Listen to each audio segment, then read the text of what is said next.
नमस्कार दोस्तों, मैं प्रियांशु दत्ता स्वागत करता हूं आपके channel smart study bye Rahul में। आज मैं आपको शब्द विचार के बारे में बताने जा रहा हूं। चैनल को सब्सक्राइब, लाइक और शेयर कर दें। धन्यवाद। क्वेश्चन है, शब्द किसे कहते हैं? इनके प्रकारों को लिखें। इसका आंसर होगा दो या दो से अधिक वर्णों के सार्थक मेल को शब्द कहते हैं। इसका मतलब क्या होगा कि दो या दो से अधिक वर्ण होना चाहिए और सार्थक मीन्स क्या होता है, इसका मतलब कुछ होना चाहिए। तो दो या दो से अधिक वर्ण मिलाएंगे हम और सार्थक मीन्स क्या होता है, उसका मतलब कुछ होना चाहिए। उसे क्या बनता है, हम लोग का शब्द बनता है। ठीक है, तो शब्द के भेद कितना होता है? काइंड्स ऑफ द वर्ड्स, कितने प्रकार का होता है शब्द? देखिए, पहला होता है अर्थ के आधार पर, ठीक है। दूसरा होता है रचना, इसको हम लोग बोलते हैं बनावट के आधार पर। आपका तीसरा होता है उत्पत्ति, इसको हम लोग बोलते हैं जन्म के आधार पर। चौथा होता है, लास्ट है, प्रयोग के आधार पर। कौन नंबर देखते हैं हम लोग कि अर्थ के आधार पर शब्द दो प्रकार के होते हैं। पहला होता है सार्थक शब्द, जो शब्द किसी अर्थ का बोध करते हैं उन्हें सार्थक शब्द कहते हैं, जैसे घर, पुस्तक, नगर, क्षेत्र आदि। यानी वे शब्द जिसका कुछ मतलब होना चाहिए। जैसे घर का मतलब कुछ होता है, पुस्तक का मतलब भी कुछ होता है, नगर का मतलब भी कुछ होता है, उसको हम लोग क्या बोलते हैं? सार्थक शब्द। वे शब्द जिसका कुछ असली मतलब होना चाहिए। दूसरा होता है निरर्थक शब्द, उसके क्या होता है? जिन शब्दों से कोई अर्थ ना निकले उन्हें निरर्थक शब्द कहते हैं। जैसे रोटी, रोटी से मतलब शब्द है, उसको क्या बोलेंगे हम लोग? सार्थक शब्द। लेकिन ओटी, ओटी क्या होता है? वो क्या हो गया? निरर्थक शब्द। खाना, खाना क्या है? सार्थक शब्द है, लेकिन वाना क्या है? कुछ ना मतलब नहीं होता, इसलिए क्या हम लोग बोलते हैं? निरर्थक शब्द। ठीक है, उसे वाला उस टाइप से। अब देखिए, रचना या बनावट के आधार पर, रचना बनावट के आधार पर शब्द के तीन भेद होता है। पहला होता है रूढ़, दूसरा होता है यौगिक, तीसरा होता है योग रूढ़। ठीक है, ये बनावट की दृष्टि से है, इसको हम लोग क्या बोलते हैं? रचना ही बोलते हैं। ठीक है, आगे बढ़ते हम लोग। अब देखिए, रूढ़ क्या होता है? ऐसे शब्द जो किसी निश्चित अर्थ को प्रकट करते हैं, लेकिन अगर उनके टुकड़े या खंड कर दिया जाए तो वे निरर्थक हो जाते हैं। ऐसे शब्दों को रूढ़ शब्द कहते हैं। जैसे फल, फल का, फल जो है एक शब्द है जो एक निश्चित अर्थ प्रकट करता है, लेकिन अगर फ और ल को अलग कर दिया जाए तो इनका कोई अर्थ नहीं रह जाता है। इसका रूढ़ मतलब क्या होता है? ऐसे तो सब मतलब होता है, अगर उसको तोड़ेंगे तो क्या बन जाता है? निरर्थक। जैसे फल है, फल को तोड़ देंगे, फल हो गया, लॉल हो गया, उसका मतलब कुछ नहीं होता है। दूसरा होता है यौगिक शब्द, तो दो या दो से अधिक शब्दों के योग से बनने वाले शब्द को यौगिक शब्द कहते हैं। यौगिक शब्दों के खंड या टुकड़े करने पर भी उन खंडों के अर्थ निकलते हैं। जैसे पाठशाला, तो पाठशाला में पाठ का मतलब भी कुछ होता है, शाला का मतलब भी कुछ होता है। शीश महल, तो शीश का मतलब भी कुछ होता है, महल का मतलब भी कुछ होता है। जैसे ताजमहल, तो ताज का मतलब भी कुछ होता है, महल का मतलब भी कुछ होता है। ठीक है, इस टाइप से। और ये शब्द जो होते हैं ना, तो उसको अब तोड़िएगा आप, तो उसका मतलब दोनों का मतलब कुछ ना कुछ निकलेगा। थर्ड नंबर, योग रूढ़।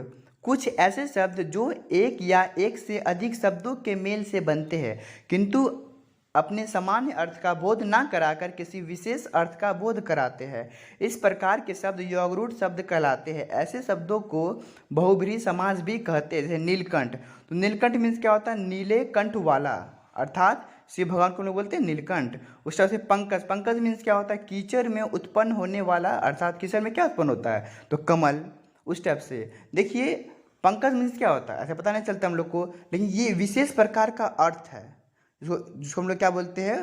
कमल का नाम देते हैं। ठीक है, तो यानी उसको अगर उसका तोड़िए से हम लोग कुछ नहीं निकलेगा, लेकिन उसका कुछ एक नया मतलब अर्थ होता है। ठीक है, गौ नंबर का होता है उत्पत्ति, यानी जन्म के आधार पर। जन्म के आधार पर शब्द कितना प्रकार का होता है? तो उत्पत्ति के आधार पर शब्द के चार भेद है, यानी उत्पत्ति के आधार पर कितना होता है? चार होता है। ठीक है, पहला देखते हैं तत्सम शब्द, तो ऐसे शब्द जिनकी उत्पत्ति संस्कृत भाषा में हुई और वे हिंदी भाषा में बिना किसी परिवर्तन के प्रयोग में आने लगे, ऐसे शब्द को तत्सम शब्द कहलाते हैं। जैसे दुग्ध, पुष्प, दही, आम्र आदि। यानी क्या वो वे शब्द होता है जो संस्कृत में जितना शब्द है वही शब्द अगर हिंदी में बोलेंगे हम लोग, क्या उसको बोलते हैं हम लोग? तत्सम। जैसे दुग्ध होता है वो संस्कृत भाषा है लेकिन वो हिंदी में आएगा, उसमें हम लोग क्या बोलेंगे? तत्सम शब्द। उस टाइप से पुष्प मतलब क्या था? फूल। तो फूल क्या है? वो संस्कृत भाषा है। पुष्प क्या है? वो संस्कृत भाषा है, लेकिन इसमें किस में आ गया? तत्सम में। आपका सेकंड है तपद्रव। ऐसे शब्द जिनकी उत्पत्ति संस्कृत भाषा से हुई थी लेकिन उनका रूप बदलकर हिंदी में प्रयोग किए जाते हैं, तपद्रव शब्द कहलाते हैं। जैसे दूध, फूल, दही, आम, ये सब जितना है ना, तो सब तो बना है संस्कृत भाषा से, लेकिन वो क्या हो गया? हिंदी में जो है प्रयोग ज़्यादा होने लगा, इसलिए इसको हम लोग क्या बोलते हैं? तपद्रव, है ना। तो ऐसे शब्द जिनकी उत्पत्ति संस्कृत भाषा में हुई लेकिन उनका रूप बदलकर हिंदी में प्रयोग किए जाते हैं, लेकिन वो शब्द क्या हो गया? हिंदी शब्द बन गया। ठीक है। तीसरा है देशज शब्द।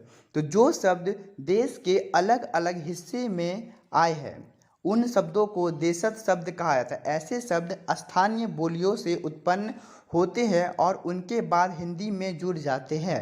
जैसे लोटा, पगड़ी, झाड़ू, ठोकर, खिड़की आदि। देखिए वे शब्द जो हम लोग का देश के अंदर बोला जाता है उसको हम लोग क्या बोलेंगे? देशज। जैसे हम लोग बोलते हैं लोटा, पगड़ी, झाड़ू, ठोकर, ये शब्द कहाँ का ही शब्द है? बोलिए तो। ये सब हम लोग का देश के अंदर का ही शब्द है। ठीक है। क्योंकि ये सब जितना शब्द कहाँ बना है? हम लोग का देश के अंदर ही उत्पन्न हुआ है। ठीक है। लास्ट आपका है विदेशज शब्द। क्या होता है? देखिए विदेशी भाषाओं से हिंदी में ज्यों के त्यों बिना किसी बदलाव के मतलब प्रयोग किए जाते हैं विदेशी शब्द कहलाते हैं। जैसे रेल, जानवर, radio, telephone, machine, school, doctor, कागज़ आदि। यानी वे शब्द जो बाहर देश से उत्पन्न हुआ है, यानी बाहर देश में बना है। ठीक है। उसको हम लोग क्या बोलते हैं? विदेशज। जैसे हम लोग बोलते हैं रेडियो, रेडियो कहाँ का भाषा है? बाहर का भाषा है। जानवर, रेल बोलते हैं, डॉक्टर, मशीन, ये सब भाषा कहाँ का है? बाहर का भाषा है ना।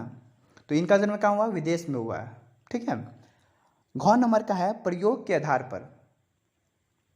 तो देखिए प्रयोग के आधार पर शब्द के दो भेद है, यानी दो भेद होता है। कितना होता है? दो गो। पहला होता है विकारी शब्द, दूसरा होता है अविकारी शब्द। यानी प्रयोग के आधार पर दो गो होता है, विकारी शब्द और दूसरा क्या होता है? अविकारी शब्द। ठीक है।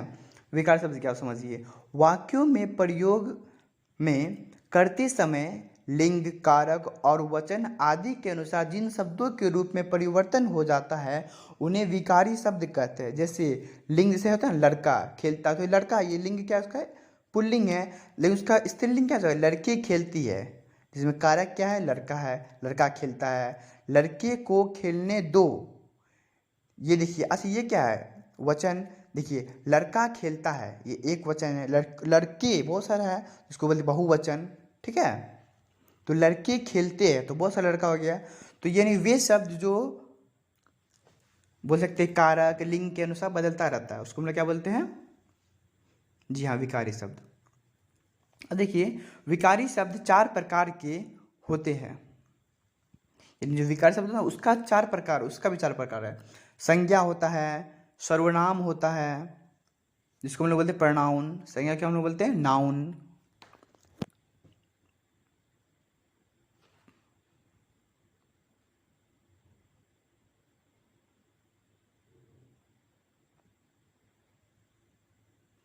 आपका तीसरा होता है विशेषण, जिसको बोलते हैं एडजेक्टिव। और लास्ट क्या होता है? क्रिया, इसको बोलते हैं वर्ब।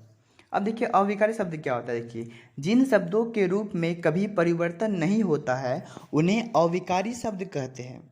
सभी क्रिया, विशेषण, संबोधन, समुच्चय बोधन तथा विस्मयादि बोधक अवयव शब्द अविकारी शब्द कहलाते हैं। उदाहरण जैसे तथा, किंतु, परंतु, अधिक, तेज, इसमें जो कोई स्त्रीलिंग, पुल्लिंग या कोई नाउन प्रनाउन जो है उससे कोई मतलब नहीं होता है। ये सब कभी भी चेंज नहीं होता है ना। जिन शब्दों के रूप में कभी परिवर्तन नहीं आता, ये सब रूप में कभी परिवर्तन नहीं आता है। कोई क्रिया हो गया, विशेषण हो गया, संबोधन हो गया, समुच्चय बोधन हो गया या विस्मयादि बोधक हो गया।